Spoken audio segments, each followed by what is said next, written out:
What happens when love, regret, and rivalry collide under the spotlight? Lee Min-ho stunned an entire room, and the nation, when he boldly declared, "She's my last love," looking straight at Song Hye Kyo. With Song Joong Ki watching just meters away. Was it a reckless confession, or a long-buried truth finally set free? Let's uncover the full story, right now, with red carpet revealed. It was supposed to be an ordinary industry charity gala, sparkling gowns, forced smiles, and polite claps echoing through the marble halls of a five-star Seoul hotel. No one expected that night to become the most talked about moment in the Korean entertainment world in years. Inside the grand ballroom of the Grand Walker Hill Seoul, over 300 industry elites were gathered under golden chandeliers.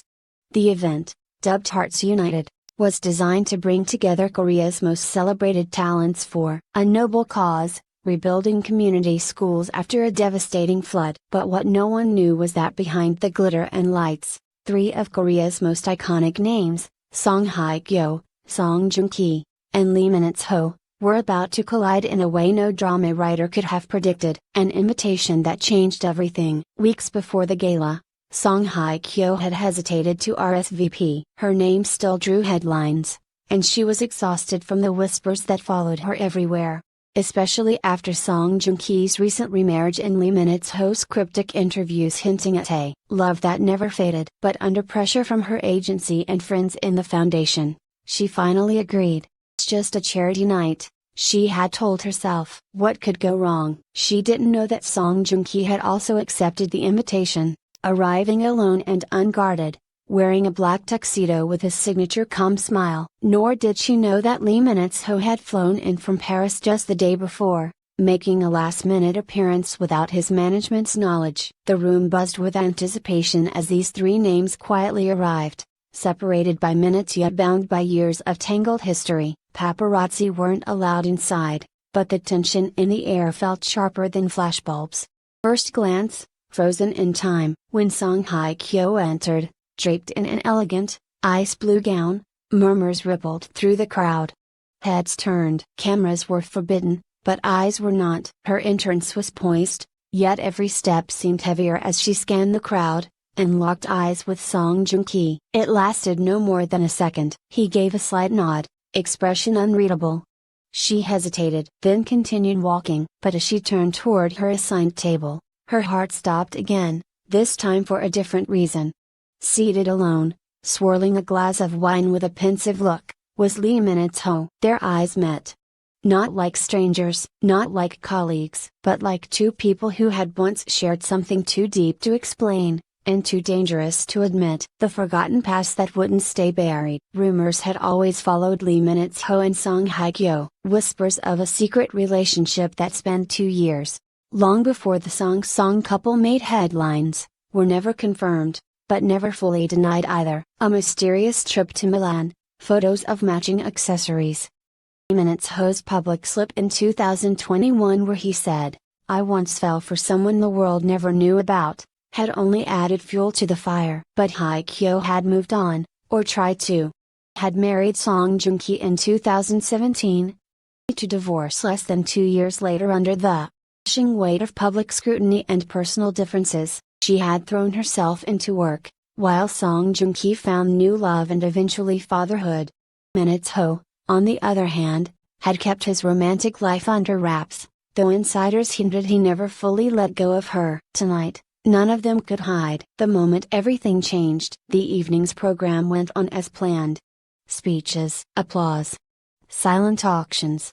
Everything shifted when Lee Min-ho took the stage to present an award to a young director. He was charming as always.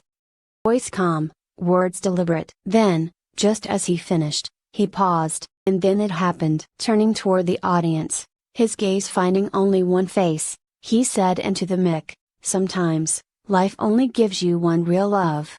For me, she's here tonight. And I hope it's not too late." The ballroom froze. Chairs stopped creaking, forks stopped moving. Eyes darted from Lee Min-ho to Song Hye Kyo, from her, who had frozen in shock, to Song Joong Ki, who sat just one table away. A breathless silence. Then Lee Min-ho added, eyes unwavering, "He's the last love of my life, and I'm not afraid to say it anymore."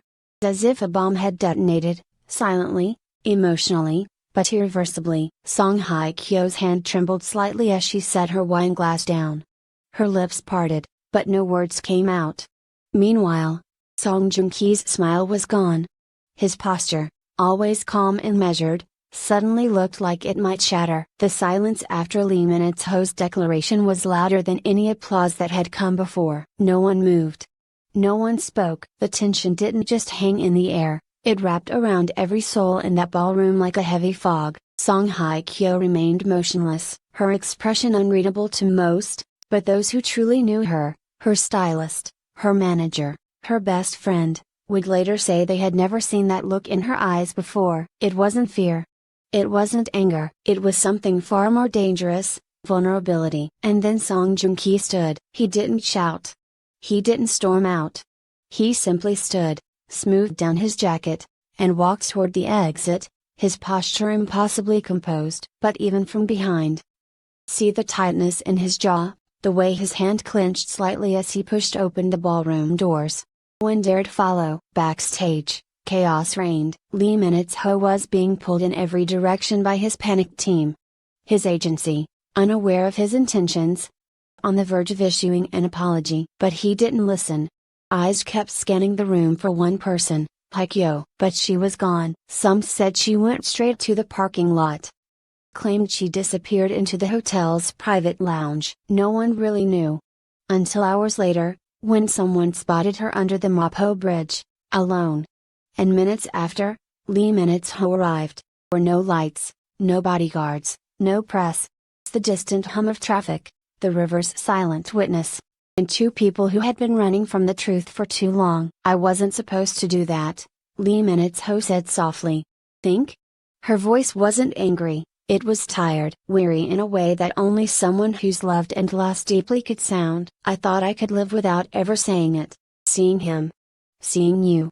I realized I'd rather burn everything down than never try again. For a long time, she said nothing. Then she turned to him, eyes wet, and asked, "Why now?" "Because I still love you," he answered. And I never stopped. That confession didn't echo through a microphone. It wasn't broadcast to a room full of people. But in that moment, under that bridge, was the only truth that mattered. By morning, the photo had gone viral. Someone from across the river had snapped the blurry image of them together. The hashtags trended again.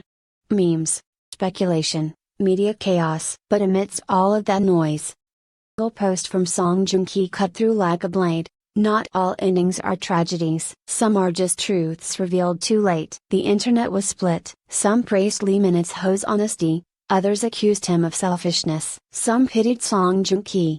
Some blamed him. But no one, not even the most cynical, could deny what had happened was real. 3 days passed without a word from Song Hye Kyo. Then, in an exclusive interview with Marie Claire Korea, she finally spoke. She didn't wear couture or heavy makeup. A black turtleneck, her hair tied back, and eyes full of exhaustion. "We all have a moment," she said. "And we must choose between safety and truth." "For years, I chose safety," she admitted. Her marriage to Song Joong Ki began with hope. It slowly dissolved into silence. We were two actors performing the idea of love, long after love had left the stage. And then, the words that broke the nation. "Left Min-ho, not because I didn't love him. Because I was afraid of how much I did." She didn't say they were together. She didn't say they weren't. But sometimes, a truth doesn't need confirmation, it only needs breath. In the weeks that followed, Song Hye Kyo and Lee Min-ho were seen again, not on red carpets, not on magazine covers, but quietly, walking by the Han River. One time she was laughing. Another time he was holding an umbrella over her head in the rain. There were no statements. No PR campaigns, yet. One post appeared on Lee Min-ho's feed. It was a picture of the Mapo Bridge. The caption read, "Some loves deserve to be said aloud. And if the world's watching." She liked the post. Then she shared it in her story with 3 words, "I heard you." And just like that, the industry finally